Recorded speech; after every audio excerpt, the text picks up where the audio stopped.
Yeah, again, disappointment from my standpoint. But what's of paramount concern right now is just his well-being and helping him through this.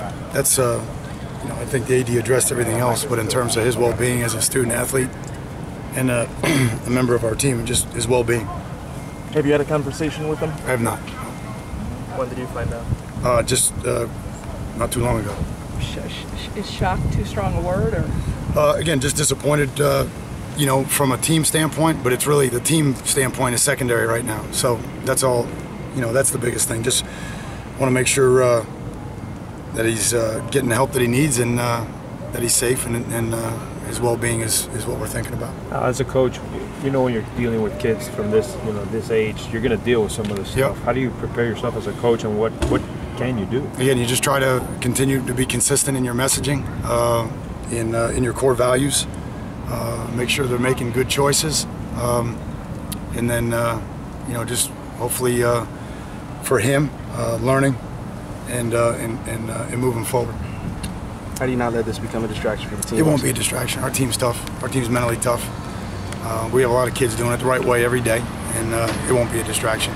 Al, does this affect possibly? It doesn't affect anything. Quarterbacks? I'm ready to Malik talk about Rosier? Nebraska guys. So. But I'm saying as far as Malik goes. It's not affecting anything. Ryan's getting ready to go.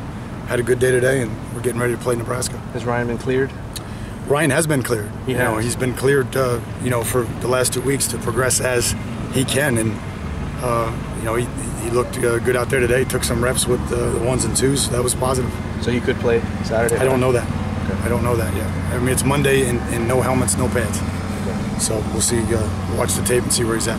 What would he have to show you this week to make you believe that he can play? Just the ability to evade, without premeditation and just instinctively, and protect himself, and then obviously go through all the movements. Any more questions, guys? Now, yeah, they got questions too. Yeah, your Sorry, I got let's make sure we're on the same page. Now, you guys got your time now, so.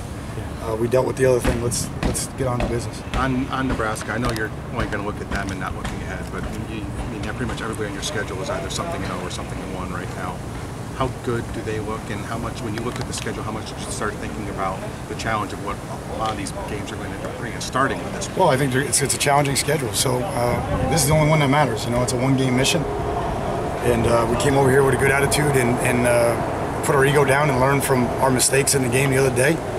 We're still at a point where we have numerous mistakes that we have to correct in all 3 phases, so I think we did that today. I think we got better, and obviously we got to have a great practice tomorrow. How much do teams embrace? I mean, it's kind of the same thing we talked about Louisville, going into a primetime environment on the road. How much do teams embrace that, the idea that your fans are going to be outnumbered about 50 million to 1 and all that good stuff? How much does a team thrive on that? Yeah, Tim, as I said to you guys, I thought we embraced it going into Louisville. We just didn't execute the way we needed to, especially in the low red zone and on special teams. And on third down, we didn't protect well enough, but that had nothing to do with whether or not we embraced it or whether we were ready or whether we had a good look, because we did.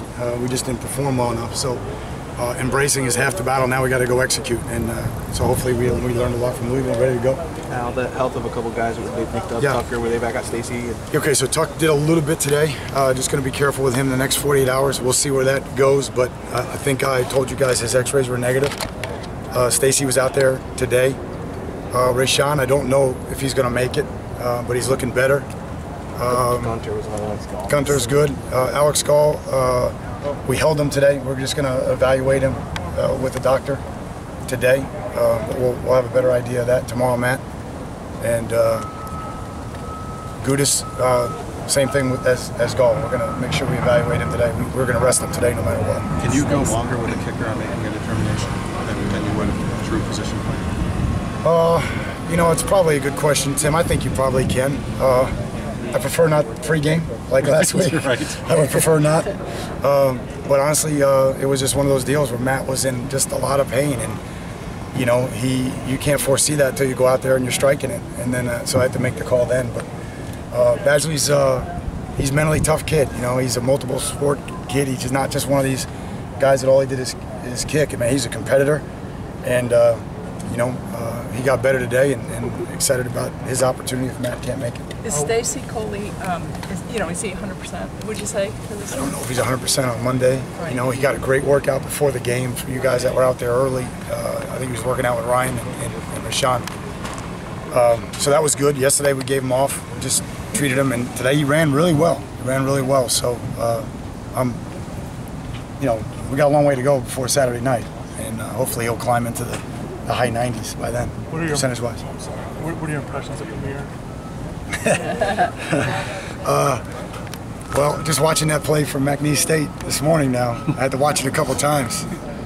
Just a simple, I think it was a couple seam routes, verticals, and, he's catching a 3 or 4 yard ball. It wasn't even a screen. Someone told me it was a screen. It wasn't. It was basically he's going to his outlet, and, but runs great tracks, physical, strong, great challenge for us, great test for us. We've been better against the run. This will be our best challenge this year, so we'll see if we're up to it. How much do you remember about these Miami-Nebraska games? I mean, these were, when you were just as a fan, just as a fan, just from the outside, again, I think it's great. I think that's why their kids go there and why our kids come here. It's part of both of our tradition and heritage. I think it's awesome. It makes for good theater. But from our standpoint, we're not worrying about any of that. We've been doing a good job focusing on one, and we'll be distraction free and just get down to business. Just last one over here. Somebody had one. Just one on Gregory. Randy Gregory, looks like he's back. Looks like he's healthy. What type of challenge does he present? Well, just a heck of a football player. Length, strength at the point of attack, the ability to shed, the ability to transition to a pass rush effectively, gets in throwing lanes. So really good player. Really good front seven. Really good front seven and strong front four. Distractions? Yes, there's distractions. No, I was going to ask you about the punt returner. He ran one back. Yeah, we got to. Listen, our punt coverage has been pretty good. All right, we got to get more starters from our defense onto our kickoff coverage, and let the young guys learn from them. That's my mistake, and we got to do that. And the young guys got to learn to get better. Next week. Thank you.